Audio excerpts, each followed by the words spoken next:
Greetings, my beautiful people of African descent. I had a young cat, I've had a few people over time tell me that in their journey to better themselves and position themselves for greatness, generational wealth, changing the narrative of how they are perceived in society or how their family's name has been synonymous with toxic energy and violence and negative um, actions, so forth and so on. The very people who they're trying to do it for are telling them that they are acting as if they're better than the situation that they're trying to leave from or trying to get um, a different approach or perspective compared to what they've been um, subject to all of their life. And what I say to these people who fall in this category of trying to better themselves and not stay in a situation that was forced upon them is simply this: you are better than them. But what I mean by that is, no, you're not too good for them. But what you did was you took the time to better yourself. You put in the hard work. You stayed up the late hours. You researched. You sacrificed so that when the time comes for the transition to be full or fulfilled, you're prepared because you did the work on the front end. And in the process of that transition, you made sure that you did your due diligence.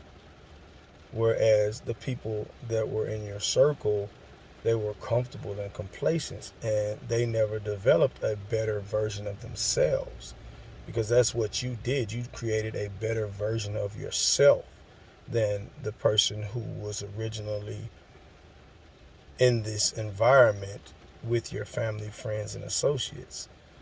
And just because they chose not to create a better version of themselves, that's not your fault. You have no reason to feel guilty of that. We as people of African descent worldwide, and especially in America, have been subject to becoming a class inside of an already minute class. Like we are the minority's minority. Those of us who choose to not lay down and allow the government to provide us for housing, um, our income, food, an environment, um, what they deem to be right and wrong, who to like and who not to like, what I like to call an assembly line reality. It's not a reason for you to apologize for that. In fact, the people who are coming at you saying that you're better, you think you're better than everyone, really need to take a look into the mirror and check themselves. Because if not, they're going to wake up and they're going to be, if they're not already third generation ghetto or hood or poverty stricken, then they're going to look at their grandchildren as two more generations. So that was two generations before you, and to include, and then now your generation, and now you're going to impact two more generations to follow because you're going to raise your kids in poverty. And when you raise your kids in poverty, if they don't, that light switch doesn't click on with them, because you're obviously not going to give them any nuggets that's going to point them in a different direction because you're comfortable, then you're in essence contributing to two more generations that are growing up with that same mentality. This is my hood, this is what I represent, and it's somewhere that you never own. You get no profit from it.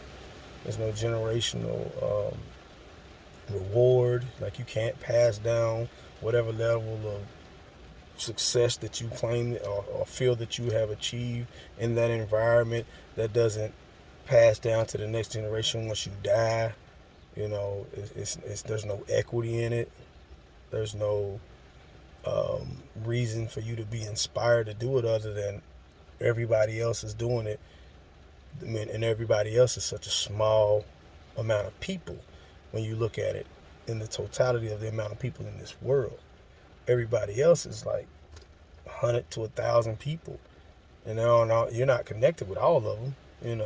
These are people that you're probably crossing on social media throughout your city or your town or whatever, or in other states or cities or whatever that share that same mentality. But that's still a minority. We're only 11% of the country, and 40 to 50% of the incarceration rate in the world. The numbers is retarded, and if you want to continue to indulge in that and think that that's something to brag on, that's on you. But you have no right.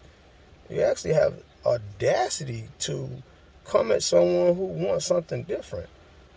People, our people, we have the ability to adapt and adjust to any environment. We've been doing it since the beginning of time. We are architects. We are builders.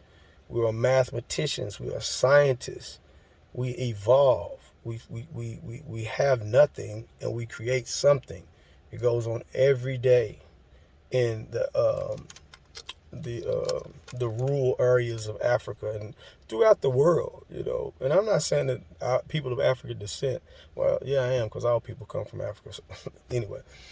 But we have this in our DNA. It's in our genetics to evolve and adapt. And that is what has made a level of thinking that is success in an environment that is toxic. For example, you got people going to prison, and the whole purpose of prison is to break you and strip you of any rights, freedom. It's slavery. It's modern day slavery. But we, because it's in our DNA, have developed abilities to make it the best out of a bad situation. And that's all you're doing in the projects and in the ghetto. You're making the best out of a bad situation. But that doesn't mean that if someone goes against that, then they are think they're better than you, or uppity, or if they want to articulate and pronounce all of their syllables, that doesn't mean they're talking white. No, they're reading and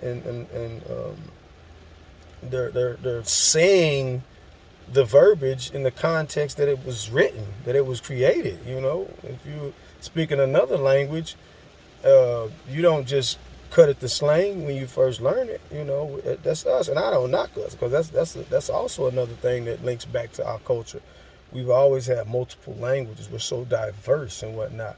But when it comes to a business world and you have to communicate with understanding, then they don't always or at all understand that language. So you have to adapt and adjust accordingly so that you can establish sustainable communication so that you can get the business done.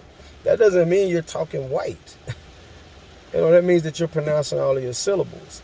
And my message to those of you who are brave enough to embark on a journey that is going to leave you alone, isolated, and made to be the bad guy because you simply chose not to settle and stay in the same situation and they're telling you constantly you think you're better than somebody.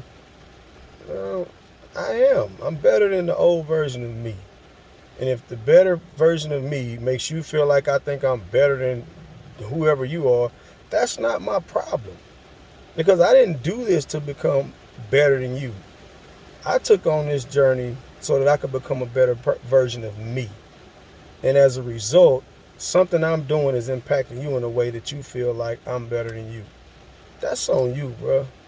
And to all of y'all that's brave enough to embark on a journey, keep doing what you're doing and keep being better than somebody. Be better than the old version of yourself.